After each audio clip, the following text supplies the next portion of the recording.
My dad would always have a baseball bat near the door. A 9mm between my mattress and the box spring. Locking the doors and rechecking it. I kind of thought that was normal. He was obsessed about My that sort wife of was thing. complaining about my nightmares. I could never wake Hearing him. a helicopter overhead would bring flashbacks. It started getting to be more frequent. It's just Nam again, he would say. It's just Vietnam again.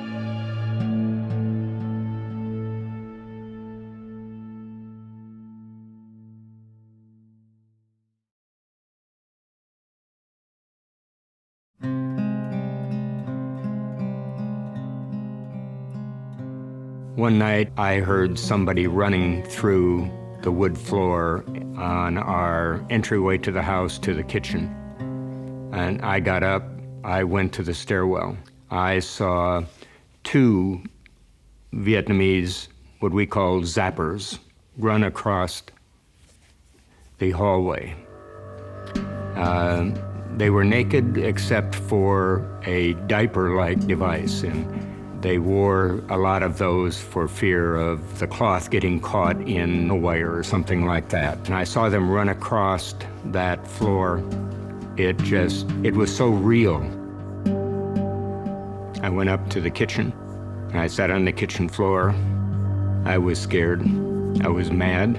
I was tired of this crap, and I had this knife in my hand. And that was about as close as I could get to thinking about suicide.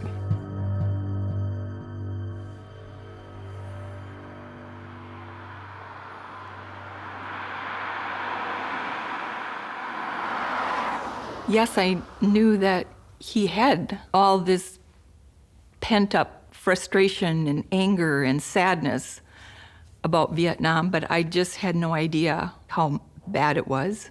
To know that he had all that inside him and never said anything. You want a tissue or anything? No, I just didn't expect to cry. And so my mom and my sister and I mean, essentially just told him, like, you know, we're here for you. You just let us know what you want us to do or how we can help. And he said, you know, this is really something I have to do for myself.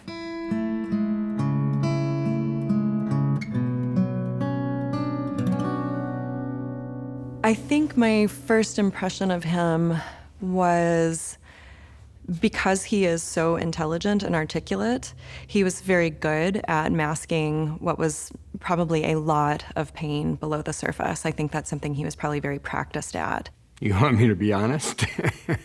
My first impression was, wow, she's really young. And could she really understand what I was going through? One. Two, she was very pretty.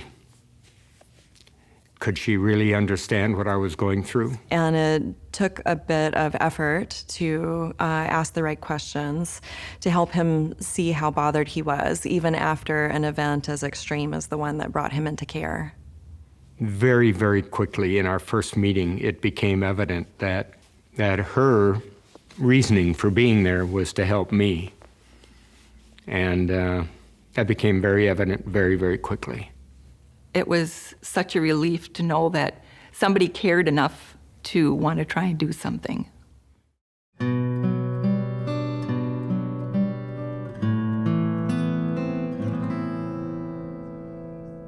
The Imaginal exposures are where a person tells their trauma narrative.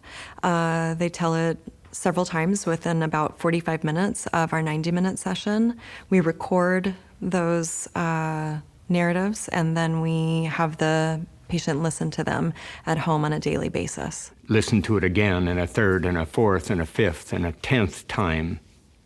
And then the second night, and a third night, and the fourth night. We repeat and repeat and repeat until the emotion is worn out. That was extremely hard.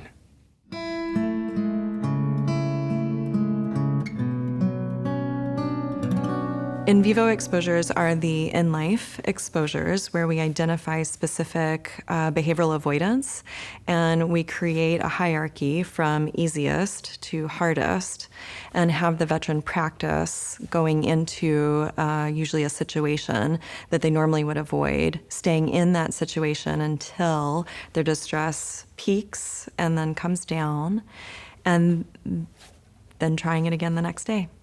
He would watch maybe a war movie, but it was really, really difficult. He would be sobbing and crying, and it affected him very deeply. The first movie that I watched was Good Morning Vietnam. And that's a pretty docile movie, except for one explosion point. My SUDS levels skyrocketed at that.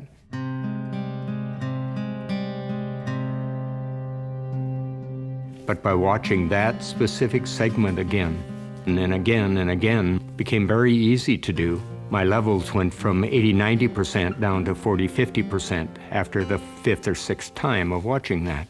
And I thought to myself, that's success. I can feel that. Wow. I thought, watching more war movies, I just couldn't understand it.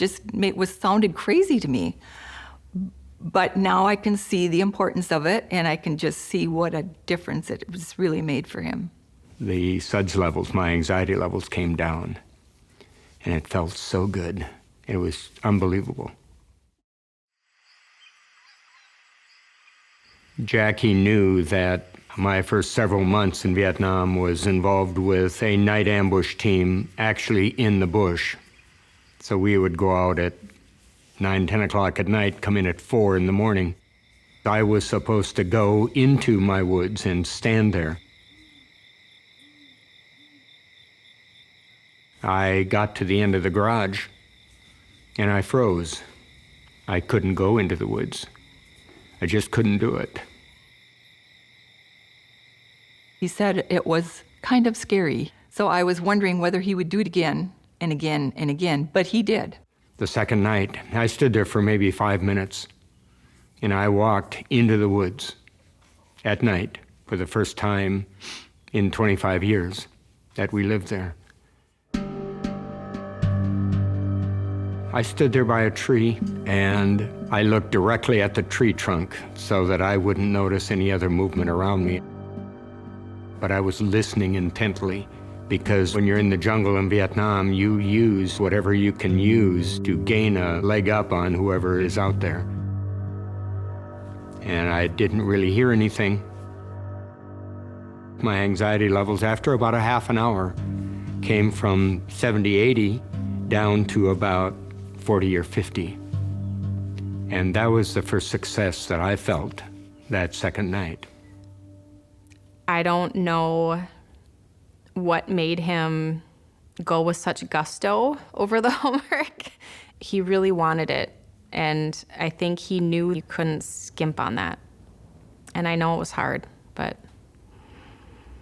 I was glad for us that he did it. I saw him be more relaxed, and each night that he did it, I could tell it was getting easier and easier, and then I didn't worry about it anymore. The third night I went out, anxiety levels were not as high, and they came down more quickly. And the fourth night and the fifth night, even more so. When I went out into the woods the sixth night, my anxiety levels were normal. And again, it felt like absolute success. What's fabulous about these therapies is that if you do them and you finish them, you will benefit. But if you throw yourself in the way that Dave did, the magnitude of your benefit is so much greater. I walked in to our 6th week meeting. Jackie asked how that all went, and I told her exactly what happened and exactly what I did. My thought was, I'm going to ask her if I'm done. And there was a pause, and she said, David, do you think you're done? And I said, yes, I am. And that was the last time I saw her. I'm done. I'm amazed at how things have turned out. We have a different life now. It's different. We're like average, normal people that can go to bed and sleep and not have to deal with nightmares every night. I feel like I know my dad a lot better. We talked a lot, but it was a more superficial talk. And now when we talk, sometimes it's the normal everyday chit chat. And sometimes it's a really deeper, meaningful conversation. And we would have never had that 5 years ago. Since that day, that's a little over 4 years, I have not had one flashback. I've not had any nightmares. I've not had any bad dreams. I do hear unusual noises, but I don't get up and go hunting for it. I just go back to sleep. I don't have any issues walking through our woods at night. It's been totally freeing.